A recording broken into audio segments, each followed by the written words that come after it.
పేదవాడి పక్షాన నిలబడతాం, ప్రజా గొంతుకై నినదిస్తాం. వాయిస్ ఆఫ్ వాయిస్లెస్, తెలుగువారి మనస్సాక్షి సాక్షి టీవీ.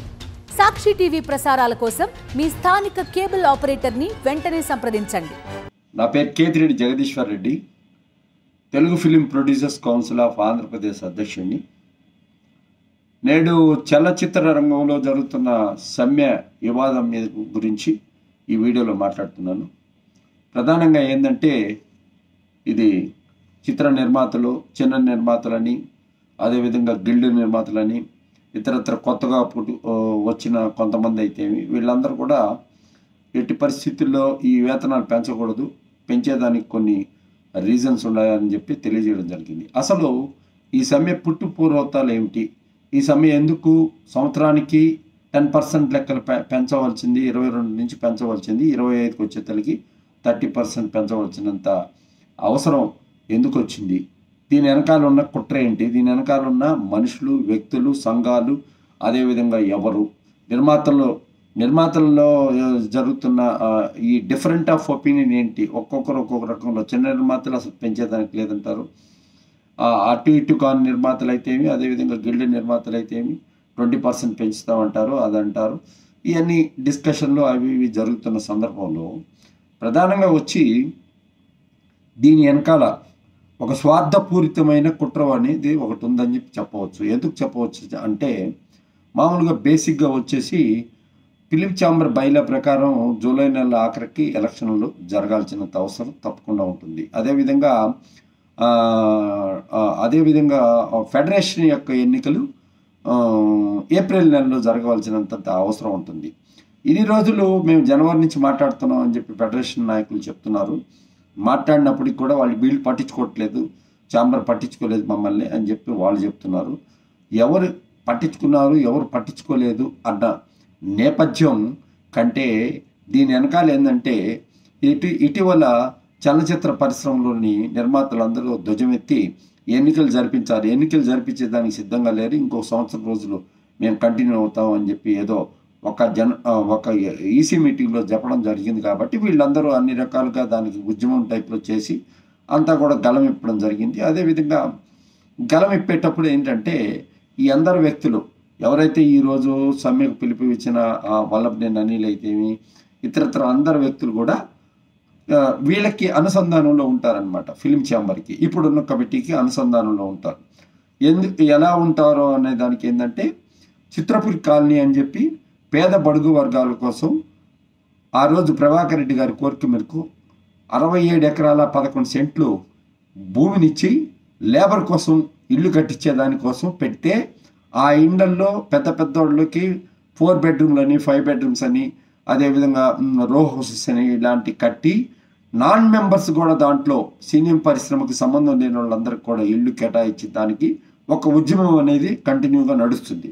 అదే ఉద్యమంలో భాగంగా ఈరోజు అది ఫ్రీగా గవర్నమెంట్ తక్కువ ధరకిచ్చిన భూమి యాజ్ ఇట్ ఈస్గా 7,000 రూపాయలు స్క్వేర్ ఫీట్ ఇప్పుడు పెట్టారు.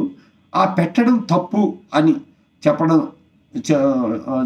చెప్పడం జరుగుతుంది అందరు కూడా. ఎందుకు తప్పు అంటే, లాభాపేక్ష కోసం, లాభాల కోసం చేసేది కాదు, పేద బడుగు వర్గాలకు నీడనిచ్చే ఉద్దేశంతో చేసేదే. కానీ దాని గురించి పబ్లిక్గా అడ్వర్టైజ్మెంట్ ఇవ్వడం, అన్ని అమ్మబడను, ఫ్లాట్లు అమ్మబడను, దానికి అమ్మబడను అని చెప్పేసి ఎక్కడ పెట్టినా కూడా అమెరికాకు కూడా పోయేసి అక్కడ కూడా అమ్మేదానికి ప్రయత్నించడం జరిగింది. దీని ఏంటంటే, ఈ బ్రోచర్ని ఈ ఫిలిం ఛాంబర్కి చెందిన కొంతమంది వ్యక్తులు, అదేవిధంగా ఈ వల్లభనేని అనిల్ వీళ్ళందరూ ఓపెన్ చేయడం జరిగింది. ఆ తర్వాత ఒక నిరసన అనేది రావడం జరిగింది. ఈ నిరసన రావడంతో అక్కడ పరిస్థితులు వేరే విధంగా అయిపోయినాయి. ఈ వల్లభనేని అనిల్ గురించి చెప్పాలంటే, అతని మీద దాదాపు 20-30 కేసుల వరకు ఉన్నాయి. కొన్ని కేసుల్లో జైలుకు కూడా పోయేసి వచ్చాడు, బెయిల్ మీద ఉన్నాడు ప్రస్తుతానికి. ఎందుకు ఒక నేర ఆరోపణ ఉన్న వ్యక్తి ఈ ఫిలిం ఫెడరేషన్ అడ్డం పెట్టుకొని ఈరోజు తను కంటిన్యూ అయ్యేదానికోసం ఈ యొక్క వేతనాల పెంపు యొక్క విధానాన్ని తీసుకొచ్చి, అదేవిధంగా ఫిలిం ఛాంబర్లో కూడా ఇప్పుడున్న కమిటీ కంటిన్యూ అయ్యేదానికోసం వాళ్ళు కూడా ఈ వివాదాన్ని తీసుకొని స్వీకరించినట్టు డిస్కషన్స్ చేస్తున్నట్టు మాట్లాడుతున్నారు. ఇవన్నీ కూడా రాష్ట్ర ప్రభుత్వం తెలుసుకోవాల్సినంత అవసరం తప్పకుండా ఉంటుంది. ఎందుకుంటుంది? మీరు నిజంగా కానీ చలనచిత్ర పరిశ్రమ పట్ల చిత్తశుద్ధి ఉన్నోళ్ళైతే మీరు ఇక్కడ మాట్లాడుతూ ఇక్కడ ప్రభుత్వంలో జరుగుతున్న సమ్మెకి అక్కడ పోయి ఆంధ్రప్రదేశ్లో ఉన్న ప్రభుత్వాన్ని మాకే భూములు కేటాయించండి, మేము ఇక్కడ ఇన్ఫ్రాస్ట్రక్చర్ అవన్నీ డెవలప్ చేస్తామా అని చెప్పడం జరిగింది. 12 సంవత్సరాలుగా అక్కడ ఆంధ్రప్రదేశ్ ప్రభుత్వంలో ఉన్నప్పటికీ కూడా ఏ ఒక్కరు కూడా ఆంధ్రప్రదేశ్ ప్రభుత్వానికి పోయిన దాఖలాలు లేవు.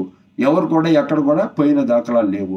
వీరి ఆస్తులు అన్ని అంతస్తులు అన్నీ ఇక్కడే ఉన్నాయి. కాబట్టి ఇదే రకమైన ఇప్పుడు ఏదో కొంతమంది కొత్త వాళ్ళు తెలియని వాళ్ళు పోయి అక్కడ ఇన్ఫ్రాస్ట్రక్చర్ని డెవలప్ చేస్తాము అని చెప్పి కోరడం జరిగిందనమాట. కాకపోతే తప్పకుండా దీనిపైన ఏంటంటే వర్కర్స్లో ఒక వర్గం, 2 వర్గాలు, 3 వర్గాలు అని ఏ నిర్మాతకి ఉండదు.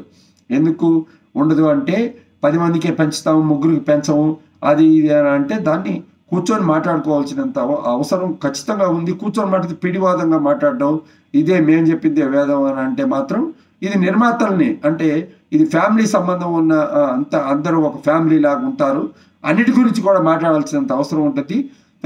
కాల్షీట్ గురించి మాట్లాడాల్సినంత అవసరం ఉంటుంది. వర్కర్లు ఎంతమంది ఉండాలని మాట్లాడాల్సి ఉంటుంది. హీరోలకు సంబంధించిన వ్యక్తులను కూడా నిరోధించవలసినంత అవసరం ఫెడరేషన్కి, ఛాంబర్కి ఉంటుంది. ఈ అన్ని పరిగణలోకి తీసుకోవాలి. ఒకసారి బ్రేక్ వచ్చింది కాబట్టి అన్ని సమస్యలు మీరు విని వాటిలన్నిటిని పరిశీలించి తప్పకుండా ఆ మార్గంలో నడుచుకుంటారని చెప్పి నడవాలని చెప్పి అందుకు చైతన్యనిచ్చేదానికి ఎప్పుడు గలం ఇప్పే మాలాంటి నిర్మాతలు ముందుకుంటామని చెప్పేసి చెప్తున్నాం.